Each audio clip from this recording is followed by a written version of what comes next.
नमस्कार। एक वीडियो दिखा रही हूँ आपको, वो वीडियो देखिए और उसके बाद हम चर्चा करेंगे पंडित टोडरमल जी के बारे में, क्योंकि इस वीडियो में बड़े अपमानजनक तरीके से उनका नाम लिया गया है। कान में मारने वाली तिल्ली जैसा मुंह है इसका। ये मेरा बेटा बन गया, कल को लोग क्या कहेंगे कि बादशाह अकबर के घर टोडरमल पैदा हुआ। नमस्कार। अभी एक नाम लिया गया पंडित टोडरमल जी।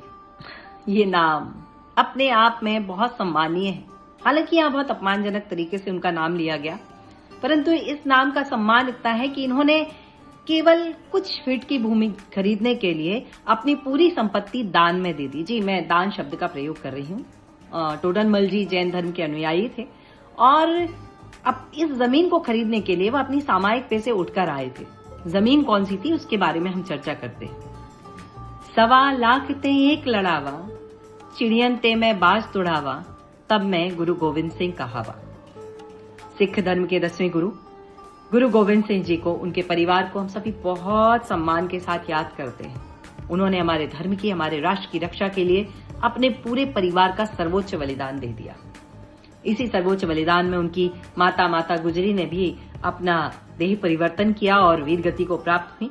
उन्हें भी हम प्रणाम करते हैं और 2 नाम पूरे सम्मान के साथ लेना चाहते हैं, जिसमें दोनों ही नाम आज तक के इतिहास में इससे छोटे वीर गति को प्राप्त हुए किसी भी बालक के प्रति यह सम्मान अभी तक पहुंचा ही नहीं है।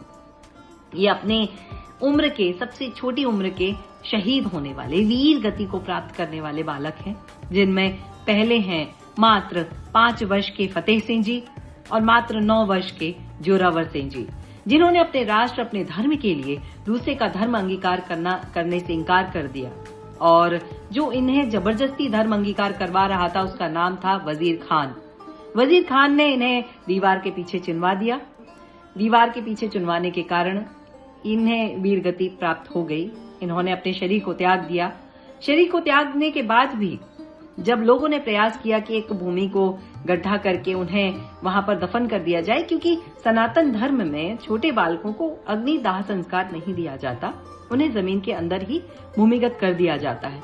तो जब यह प्रयास किया गया तो उन्होंने साफ मना कर दिया कि ऐसा आप कुछ नहीं कर सकते, ये सब भूमि मेरी है, आपको खरीदनी पड़ेगी। और जब यह बात टोडरमल जी तक पहुंची तो टोडरमल जी वहां आए और उन्होंने अपने खजाने खोल दिए। उन्होंने पूछा कितने में बेचोगे, तो उसने कहा सोने की मोहरों में। उन्होंने सोने की मोहरें बिछाना शुरू किया। आड़ी मोहरें बिछाई जा रही थी तो वजीर खान का लालच बढ़ गया। उसने कहा आड़ी नहीं, खड़ी मोहरें बिछाओ। टोडरमल ने घर से और धन बुलवाया और खड़ी मोहरें बिछाना शुरू कर दी। घर का पूरा खजाना खाली हो गया, कुछ नहीं बचा। उन्होंने पूरी मोहरें वहां बिछा दी और फिर वह भूमि खरीदी गई और वहां इन दोनों वीरों को अंतिम श्रद्धांजलि दी गई। वह जमीन, वह भूमि अगर नहीं खरीदते तो कैसे उन दोनों वीरों को अंतिम श्रद्धांजलि दी जा सकती थी। और यही तो देशभक्ति है, यही तो राष्ट्रभक्ति है। और अगर ऐसे लोगों का नाम अगर हम सम्मान के साथ ना लें तो बात चिंता की हो जाती है। विचार करिएगा, जब हम किसी ऐसे प्लेटफॉर्म पर हैं जहां से कई हजारों लोग हमें सुन रहे हैं, देश नहीं विदेश में भी लोग हमें सुन रहे हैं, तो ध्यान रखें भारत के गौरव, भारत की गरिमा का, भारत का गौरव बहुत विशाल है और इस विशाल गौरव का ख्याल रखना हम सबका कर्तव्य है। कोई बात बुरी लगी हो तो क्षमा, प्रणाम, नमस्कार, जय हिंद, जय भारत।